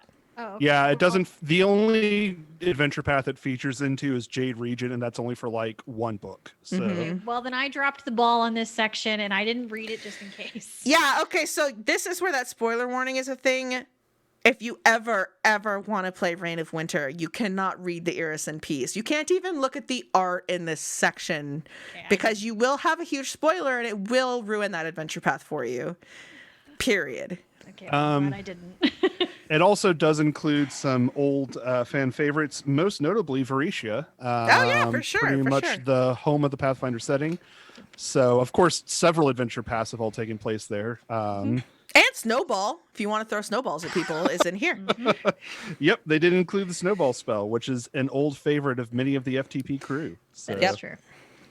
But yeah, you've got so Mammoth, many snowballs. the realm of the Mammoth Lords. They've got a really cool picture of a Mammoth Rider, which I think is super fun, and I want to see that archetype. It is not in this book, and I was very sad. Oh, It talks about New Thassalon, which is meh to me. met to you, but I think it's cool. Well, I'm kind of saving my rant for the question section of this. Okay. We're on opposite sides of that one. We are. It's fine. Anyway, what else? Do we have anything else we want to say about this? Because Irison is very cool. Baba Yaga is always like, I love her because she's kind of one of those like evil but not evil, like fayish type people. And her background and her relationship with Golarion is very interesting. Huge spoiler for Reign of Winter, but very interesting. Just that I love the Lands of the Lenormand Kings, and I hope there's more in there because I think it's a cool region. I agree. Let's do some more snowy, cold stuff. Yeah. I mean, I am saying that because also I live in Texas and it's summer and it's hot. But hot. Gosh, it would be nice if it was more cold. snowy, cold regions. It's getting in the 90s now, though. Yeah, you know? cold front, man. Yeah. Boo. 90 Fahrenheit, so that's about what, 31, 32 degrees Celsius? Yeah, something like that. Something like that. It's in the 30s. Yeah, just for our international That's true. listeners. That's so, true. Yeah. Yeah. All right, When it so gets They're like, above what is this 40 Fahrenheit? degrees. So the archetype they did include is Rune Scarred, which is cool, but it's no Mammoth Rider. See, that's the one that appealed to me. I thought Rune guess. Scarred was cool. It's neat. It's neat. It's very wizardly and stuff. Yeah. Well, it really plays into a lot of the stuff Pathfinder was built on, which is ancient magic mixed with, sort of a modern take on it. Yeah, for sure. So, yeah. All right, so if we're looking at wait a second. Oh, never mind. That's just Varisha. If we're looking at backgrounds here, I don't know why. My brain turned off for a second. It was very strange. Who is picking which background? Witchwary. Witchwary. That sounds pretty cool. I'm going to pick Mammoth Speaker because, obviously, That is pretty cool. Get to talk to Mammoth. I want a mammoth.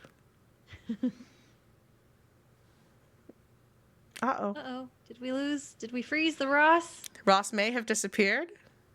Oh, no. He will be back soon. We will continue without him. If we were going to give Ross one, what would we give him?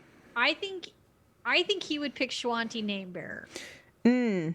Or the Ulfin Raider, between those two. Yeah, those are both pretty Rossy.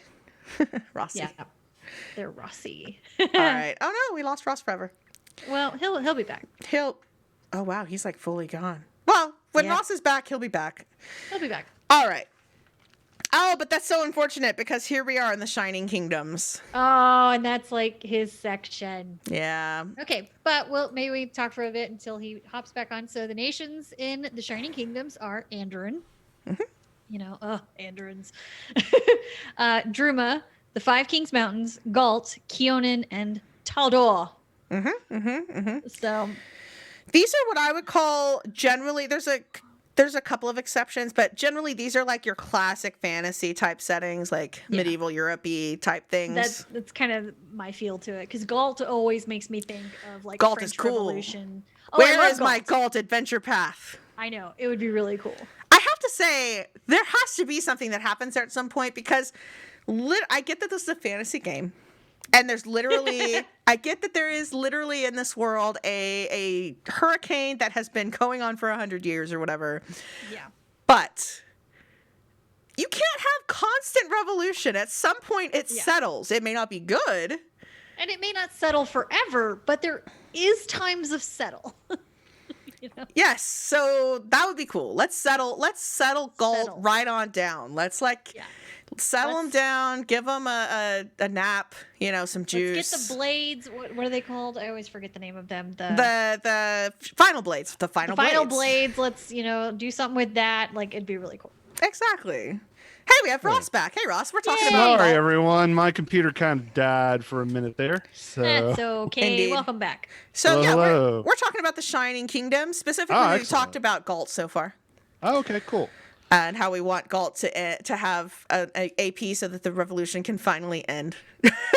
Yeah, that's the problem. Is it's like if you have an AP and it ends, that's great, but like also then you have to really change what Galt is at that point. Then it gets to just be France. I could live with that. Yeah, it's fun. Age of Enlightenment France. There you go. Ooh, fancy. See, kind of cool. Well, I guess Napoleonic France, but whatever. History. So Ross, do you have anything you want to add about the Shining Kingdoms? So first of all, Andren's in here, so lol. I mean, Yeah. Andren's obviously not a kingdom, but it really makes the most sense here. Yeah. Just because where else are you going to put it? It's kind of a very unique thing. That's true. Dark Moon Vale gets a shout out. Yeah. Woo. Yeah. So if you haven't heard already, Tales from Dark Moon Vale, 2E podcast. I run it. Hopefully it's decent. It's great. Thank you. There's a spoiler for War for the Crown, obviously, in this section. Yes. If you read the Taldor section, the later part definitely talks about what happens in that AP. It is very interesting stuff. So if you don't plan on running that, I definitely read through it just because it's useful information. And the trans iconic makes her way in here. Indeed. She's very cool. Yeah. Right. So, also Keonan's in here, so tons of elfy stuff, lots of elves. Yeah. And Taldor, and I really think that Tree Raiser in the Tanglebriar is so interesting. Like, I don't know if they've ever done anything with Tree Raiser, but fighting a giant demon tree sounds pretty fun. I know. I was reading that section too and was thinking the same thing. So, as a minor spoiler for Second Darkness, Tree Raiser distantly is mentioned in there in that adventure path. So you don't really run into him so much as it's just he's kind of like in the background of a part. Okay. But it's interesting. That's the only thing I know of, though. Where he shows up. All right. And then we're going to move to this. The Lion Blade is in here. Yep. And here's my question for Paizo. Why is she wearing a skirt with heels? So And a military jacket. It feels like there's like a magical transition happening here. Like Yeah. I wonder if she's changing her clothes magically. Maybe. Like that's So the lion what blades I want. Okay, I see it. Yeah. Yeah. The lion blades are spies, so I think that makes the most sense. Oh, Louise has said she is using magic to change clothes. Okay, there we go. so Yeah. I was right. Then I retract my exclamation points, but Though I demand Paizo brings back tearaway clothing, okay? I need that. obviously much cheaper. Jordan needs it for some of his characters. Oh my True. gosh. Jordan did have a rogue that was always tearing off her skirt and running. Yeah. Tearaway clothing style, not Yeah. Yes. Yeah, I mean, yes. it was a little bit of both. well, you know. Oh, also there's this is my second favorite piece of art is this one. Oh, that's what I was looking at right now. I love the little Leshy friend. Okay. Oh, yeah, absolutely. All right, so backgrounds. Oh, I guess the lion blade itself. Lion blade's cool. Yeah. I mean, Lion Blade, again, it's a very fun thing to do if you're looking to play somebody who's more sneaky without necessarily having to go like, I'm a rogue. You know, you get a lot of cool abilities to help you blend in a way that's different from most people think of with rogues. Yeah, which is cool. You get like flicker, which is pretty cool. It's Yeah, kind that of like a one's neat. disguising thing. Yeah. All right, final background choice, and then we'll do some questions. All right, I'm gonna let you go first on this one because I think you'll pick the same one as me. Wildwood local? Yep. Oh. Ah, there we go. It looked really neat with the whole druidy aspect. Well, Final Blade Survivor is also cool, so I'll pick that one, and you can take the other one. Okay. I'm Wildwood local. And I mean, I know, Rachel, you technically took this, but the Lumber Consortium Laborer, just because, you know, gotta rep me some Darkmoon Vale. So That's true. Yep. Yep. Very neat. All right, so now we are to the questions Questiones. portion. Indeed. So, from Mirror on the Discord, what region do you most want to be explored in future APs? We may have answered this a little bit, but that's cool. Yeah.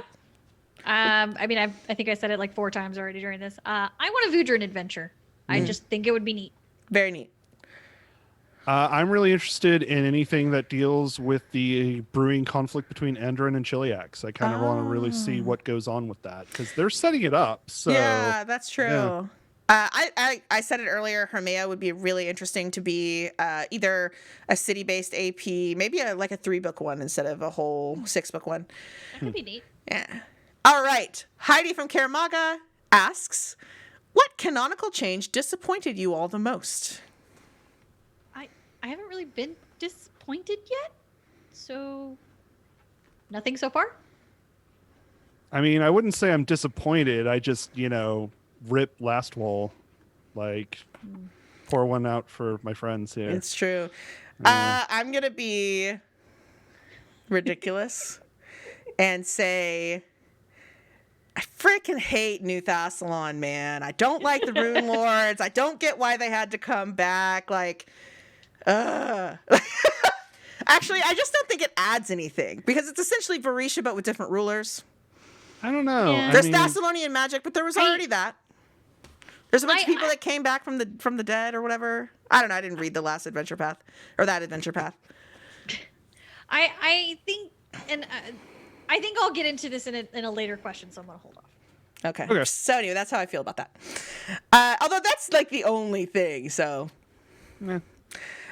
Okay. Also, Mirror from the Discord asks, what region had the most interesting thing that you didn't know about until now? So from my perspective, I was interested to find out that Radim has a fairly friendly relationship with those who follow the Green Faith. Oh yeah. Of course, it's more of a philosophy than like, you know, we worship a deity or something. So that explains why, but it's still like, druids apparently. Like they're just chill with druids. Nice. So nature's a thing, you know. I don't know. Yeah, why not? I said it earlier in the Geb section, but just the motivation behind turning his army undead was interesting. I didn't know that before. Do you have one, Rachie? I don't know if I have a specific one, just because usually I only dove into the lore whenever, or what lore I needed whenever I was playing an AP. So now that we've started doing some of these, I've gotten to broaden my scope a lot. And so there was a lot of this book that I didn't know. Fair enough. Fair enough. So just in general, a lot of it. All right. I'm going to grab a question from the chat. if you could play a non-pirate seafaring adventure, sorry, Jess. No, I'm cool with that. What would the theme be? Like a privateer sort of thing? It can't be pirates or privateers. Like, not that, but it's seafaring. I'd actually be interested in a sort of like, this may fall under pirates, but maybe like a smuggling like ring between like Vidrian and Ravenel, and them kind of like sharing resources and stuff. Or maybe even like freeing folks and bringing them to one or the other. Yeah, you could tie in the Bellflower Network with that. Yeah, I think that'd be a lot of fun.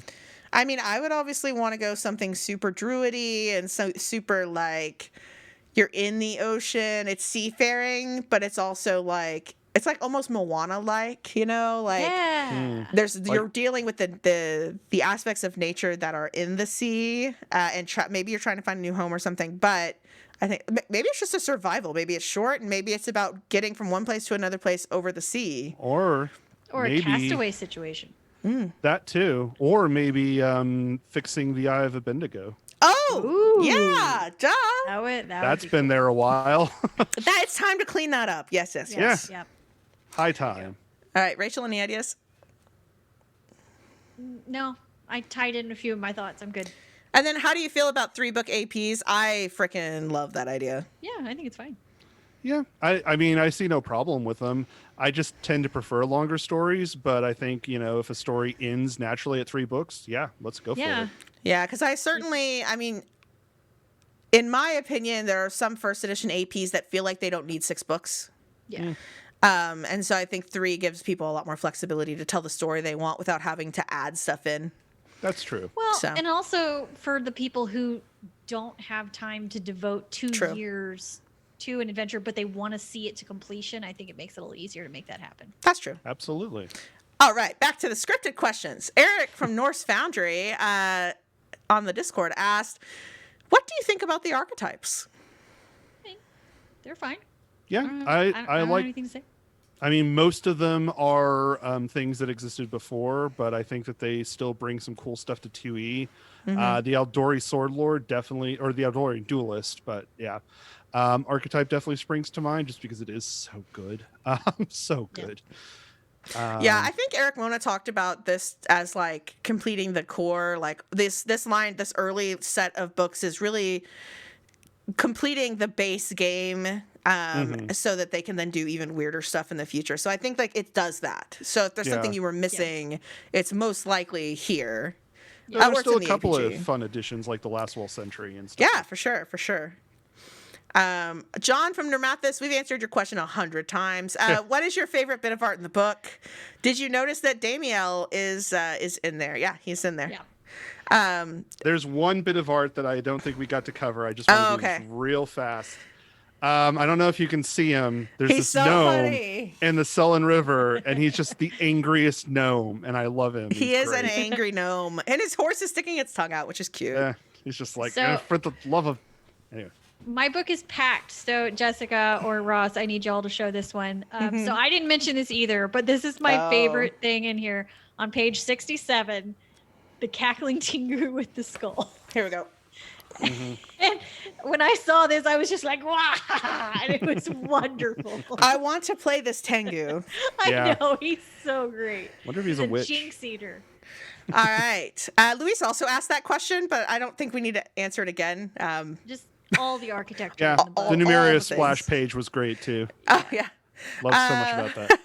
All right. So another question from Luis. What plot hook most intrigued you? Jessica stole mine, so I'll just let her go. I'm just going to read mine. Let me just read it for you because it's from the Broken Lands. It's from the Lake of Mists and Veils. Let me just read you an excerpt. Pirates, fishers, and traders ply the lake's waters, and soothsayers purport to read omens in its mists. Yet those who spend the most time on the lake of mists and veils claim to know it least, for they alone have glimpsed the mysteries within its waves. One such wonder is the Junlon Rex, a frost-rimed tangle of broken ships and ancient half-frozen corpses in the Jellicoe Bay. The floating legacy of a massive naval battle between the long-dead pirate lords of Isya, Malevolent fae are said to haunt the storm-crushed wreckage, building altars and eldritch palaces from the dead pirates' treasure. On moonless nights, ghostly bells sound the midnight hour, and gangplanks of frost-bound human bone unfurl from the desolate ships, inviting anyone but no one to a destination unknown. Another mystery. Oh, and then there's more. But come on, that's really cool. Even Yeah. if it's just like a module. Yeah. Anyhow. I'm just really interested in Belkson. I think they did some cool stuff with that. And the idea that the orc culture and society is kind of starting to adjust as they start to learn how strong they are together, I think is going to be a really interesting idea going forward. Yeah. True. All right. Joseph Joestar asks, what are you surprised about that isn't in the book? So first of all, big fan, Joseph Joestar. Yeah, please don't use your stand against me. Is that a JoJo reference? Anyway, and then for me, I think the one thing that I would like to see again that they used to do in the older campaign setting and player companion lines in first edition. There were a lot of like maps and handouts and stuff that just looked a lot like they were like in universe, like the Varisha book from the Player's Companion had one that was really cool. And there were a few in like the Legends book, but I'd like to see more of that stuff just because I think that's always neat to have. It is really cool. Yeah. I Am the Senate asks, is there a character concept you came up with while reading the book that you would want to play now? I want to play a rune scarred character. That archetype really jumped out at me. I'd like to play a member of the Quick from Geb, either as like a, rabble-rousing rogue, kind of sticking, I don't know, gears into the wrong places or something, or even maybe a champion. I think that'd be fun. I'm kind of digging like the aquatic elf druid from Erim kind of thing, mostly because it looks so cool, and I want to live with weird trilobite friends. Under the sea. Under the sea. You would think that I would like The Little Mermaid, but I really don't. I do. Fair enough. Anyway. I haven't seen it since I was 5. That's fine. I've seen it enough times at the age of 5 that I could probably still quote it to Oh, this my day. Lord. All right. Herod Wizard asks, if you were a commoner, this is a really interesting question. If you were a commoner or a craftsperson, which region would you want to live in? So you're not an adventurer. You're not going to be an adventurer. You're just like a carpenter. So I went with Rahadum because they don't rely on magic. And so they kind of talked about how you had to have a lot of ingenuity in the creation of things. And so I was like, yeah, Rahadum, because you'd have to get creative. That's true. It just sounds cool. I'd like to live in the lands of the Lenoran Kings. Now anyway, now that, Last Fall is gone. You can just play Hello Darkness, my old friend, every time I say that now. Look what you did to Ross. I know, I'm so sad. But anyway, I think it'd be fun. I just brew up some meat or something and, go to just sing and all that fun stuff. True. I'd want to live in the Mongi Expanse, specifically Nantambu, because that city just sounds vibrant and great. And, I don't think you'd ever be bored, but you also probably wouldn't be, I don't think anybody picks the Gravelands or Usalov to, just live in, Yeah. No, thank you. Graf and the Boys asks, what organizations do you like the most? Cough, Magambia, cough. And then my answer is Magambia, obviously. Yeah, it's like he knows you. Yeah, it's weird. Other than that, I'd probably choose Bellflower Network. Knights of Last Wall. Come on, who's surprised? Yep. Were you surprised? I'm not surprised. Ross is Ross. What do you think of the creation of the firebrands? What do you think about the celebrity-focused element? So, sorry. No, you go. Go ahead. Okay. Just taking a look at them, they're interesting just because their creation, from what I understand, and I read a little bit of a Paizo blog entry about them, that Paizo was looking for like a chaotic organization because they had a lot of lawful ones, a decent number of good ones, but nothing that was really like just chaotic. And it does, I think, thread that needle well. I just want to see them like do something. So I want to see them in like an adventure path or a module or something to have more of an opinion, but I like them in theory. Yeah, I mean, they seem fine. I think the celebrity thing, like, there have always been celebrities, like, maybe not as, not the way we think of them, but like back in the day, like big painters and writers and Shakespeare. And interesting too, because it's like you basically become a member of, to use a wrestling term, you basically cut a promo in front of a bunch of people and then all of a sudden, oh yeah, now I'm a firebrand. That's so it's like you just sort of decide one day, I'm going to become a celebrity, and you start convincing people you are one. You make a TikTok video and then bam. Oh, just what we needed, more influencers. Oh gosh, that's no. All right. What region is the most and least interesting to you is the next question. So for me, I'm not a big fan of naval adventures generally, so the high seas just isn't super interesting to me. Like the story hooks are interesting, but I'm not a big ship person. Sure. So, you know, I mean, I still think it would be fun, but like, The Eye of Dread, of course, is the most interesting. I really just like, now that I know what's going on there, I just want to go kick Tarbathon in the butt. And it's fair. It's fair. You know, he'll just melt me afterwards, but still. It'll be worth it. Worth it. Hashtag worth it. Hashtag worth it. My most interesting is probably the Broken Lands because there's so much weirdness there, and there were a lot of hints about Nex coming back, a lot of hints. So I'm interested to see what they do with that. The least interesting is like the Shining Lands. I mean, they're fine. They're just real classic, and I'm not super into classic. I mean, Galt's great, but like that's the exception. Yeah. Say most interesting for me, because I don't want to copy Jessica. I'm gonna go with Old Chiliax. Okay. Just because, again, the artwork really pulled me in, the Bloodborne-esque feel to it, and I'm really curious about where they're gonna go with all of that. It seems really cool. I'd say least interesting, Absalom. Oh right, Absalom exists. Maybe Absalom. I don't know. I mean, they put a lot of things there, though. Yeah, I think that they're really trying to like spruce it up because not much happened in Absalom. And I mean, it's funny. It's true. Yeah, not much happened in Absalom in first edition. I mean, it's all very interesting to me, but I mean, if you're gonna go with like as far as a scale goes, it's on the bottom of my list. Yeah. Like controversially, I put Sandpoint pretty low on my list, but lots of people love Sandpoint. Yeah. It's not that it's not interesting. It's just that it's not my favorite place. You know what I mean? Yeah. All good, right? All right. Yeah. Graph and the Boy. No, I'm skipping a question. Ben from the Discord asks, "What archetype do you think they missed putting in this book?" I thought Shadow Dancer, but then they put that in the APG. So. Yeah, there you go. I was really hoping for a Harrower. I mean, the Harrow decks have been around since, Adventure Path 2. It's a really close tie to Varisha. I just love the Harrow deck in general. Yes. So I'm hoping we get one at some point. Fingers crossed.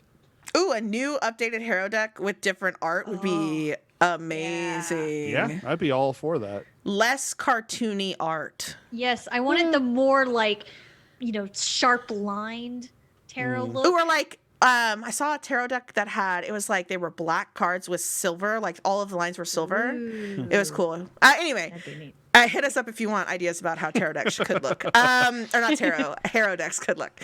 Mine is the Mammoth Rider, but that's because they had that piece of art with the Mammoth Rider, and that really made me, I was like, oh yeah, Mammoth Rider. And then I got to the end and I was like, oh, no Mammoth Rider. Yeah. So, I mean, all the ones they put in are great. You just run out of space. It used to be a Cavalier archetype, but now Cavalier itself is an archetype, so it would probably just be a separate archetype now.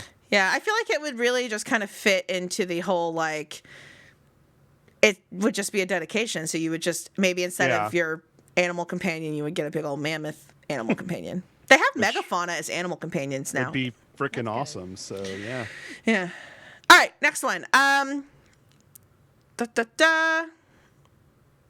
We already talked about plot hooks. What do you think of New Thassalon? That's a question from Graf. I already said what I think. I don't mind New Thassalon. I think it's interesting because they did build all of this stuff around the Rune Lords, and for the Rune Lords to come back, it's cool.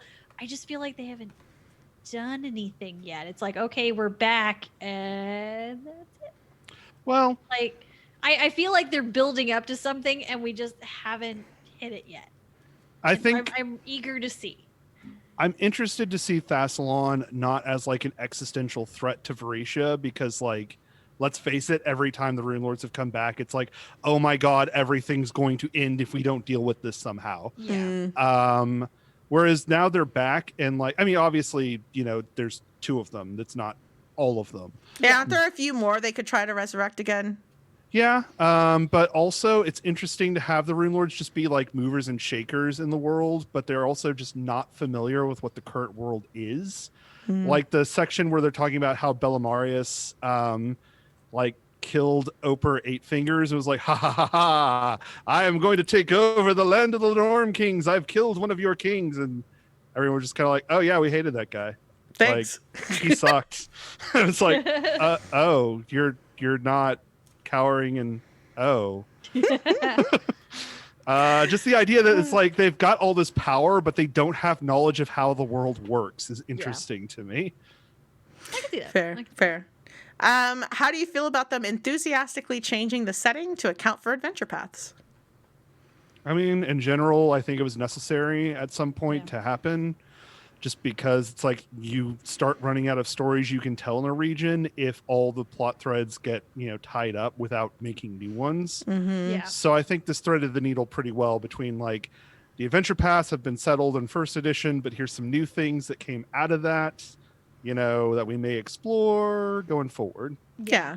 I agree. Yeah, and I think in a couple of years, once we're done playing first edition adventure paths, if we won't be so salty about all the spoilers, you know, because honestly, like if you're never going to touch first edition adventure paths, it's great because you can kind of see like those are just cool things that happened in the past. Yeah. And you can like if you're playing with someone who has played them, they can be like, oh yeah, when we played that, this is what happened, and that kind of creates this interesting kind of storytelling meta thing happening. Yeah, which is fun for a whole campaign, especially if you're using the Golarion setting. Then it's great. All right.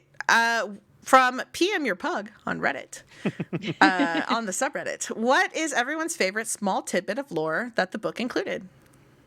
So one of my favorite things that I've ever read, and I love this forever, thank you, Paizo, is in the land of the Lenorm Kings, White Estrid has a Lenorm that keeps court with her. Because instead of killing the Lenorm, she decided to accept its surrender. So she did still technically defeat a Lenorm. Oh yeah, It that is just really now cool. kind of like sits behind her and like vaguely threatens people that come to. I feel like court that's with a her. real find the path move. Like, Yeah, it kind of is. Yeah. So I'm just like, that's awesome, and she's awesome, and I want to meet her in a game and just be like, you're the best. yeah, just be like, wow, like this is. How do I become you? Where's a Lenorm I can befriend / conquer but not kill? Yeah. I mean, I already said mine. Mine is the rumor about not Razmir. Razmir, yeah. About the fact that they're like bribing, paying Tarbathon off with like dead bodies, because that's just, that just makes so much sense. Yeah. Yeah, and that always works too. Just ask. Oh, sure. Yeah, just ask Neville Chamberlain. All right, Always Rachel, do you have works. anything? I was trying to think of a small tidbit. The thing that jumped out to me was probably just a Razny story, but I think that's because Tyrant's is so fresh in my brain that I'm like, yeah, Razny. And her story is so cool. I love her. I can't wait to find out how the heck that happens. I know. I'm really eager. Okay. Last question from the predefined question is from Jay, the moderator of our subreddit. Oh, cool. What is now canon that you had canon differently? This is all going to tie into APs like the way we've played Yeah. APs. Yeah. I mean, I think one of the big things, at least personally, is just kind of the way the Order of the Palatine Eye is. They're a lot more involved, I think, in the setting, just because of some of the actions that our players made in Carrion Crown. Yeah. Yeah, they actually have more to do than is kind of hinted at in this book. So yeah, That's fair. I mean, there's a lot of subtle, like who's in charge of where is different for us. Like we put someone different on the throne in Corvosa. Yeah. Obviously. But I mean, my biggest, it's very weird. And it's a spoiler for Serpent Skull. So go ahead and earmuffs if you don't want a spoiler for Serpent Skull. But I was a little disappointed that Seventh Yi wasn't in here. Because in our version of Seventh Yi, my druid stays behind to hang out with all the people in Seventh Yi and keeps that place as like a druid's paradise, especially. Yep. Like the Macaulay Mbembe's like her bro, like they're all chilling down there in Seventh Yi. But obviously no one else had Zola in their game. So so anyway, that's one of my headcanons. Yeah, you mentioned the other one about Corvosa, so Yeah. Trini? the only one I can I don't remember think. what her name is. I think so. Trinia. Trinia, that's her name. The only other one maybe in our Legacy of Fire game, like who ended up staying in the mountain. I did a lot of staying places. Yeah, you did. My character there stays in the Pale Mountain. Mountain, and then my character there. Yeah, I do a lot of staying. If you ever need a healer in Sandpoint, by the way, let me know. I've got a witch out there. Oh, She can heck of help a you witch. out. Action witch, one might say. Action witch. In She was- Magnemar, I have my own detective agency. Yes. Oh, yeah. With a big stupid man who follows you around. Yep. I mean, Luca wasn't that stupid, but he was pretty stupid comparatively. But my character was like Hollis level smart. Yeah, she was ridiculous. All right. Yeah. Do we have any other questions from the chat or anything? I mean, we are over time. We are but- indeed. Yeah, last minute questions could happen. I don't see any new questions. I kind of grabbed the ones that I saw. Let me scroll up and make sure I didn't miss anything. Yeah, you got Looks- some bonus content today, folks. So It's true. You're welcome. All right. Looks like I didn't miss anything. Chewbacca. So I guess we'll wrap it there. And, All right. you know, just like always, this will be on our YouTube channel soon, probably tomorrow, the next day. And it will hit our Find the Path Adventures RSS feed, which you can get anywhere you get podcasts, next Thursday. So if you want to listen to it or you missed part of it and you want to hear it in a podcast format, you can find it there in a week and a couple days. If you like what you're hearing, you know, maybe canned us a can full of toss a coin to your Find the Path crew on Patreon, where we play Tyrant's Grasp, and you can watch shenanigans turned up to 11. Well, listen to shenanigans turned I up was to about to 11. say, we don't pantomime them. Shenanigans. Yeah. I mean, we do, mean, but nobody can see We them. do. Yeah. But yes. Anything else? I mean, I guess that's it, right? We're gonna say bye now. Yeah, but yeah, as always, you know, just also some of us do hang out on either the Discord, the Reddit, Twitter. You know, if you do have any further questions for us, feel free to send a line out, and we'll see what we can do for you. So, yeah. All right. Well, until next time, good luck, Pathfolk. Bye, Bethel. Indeed. Stay safe out there.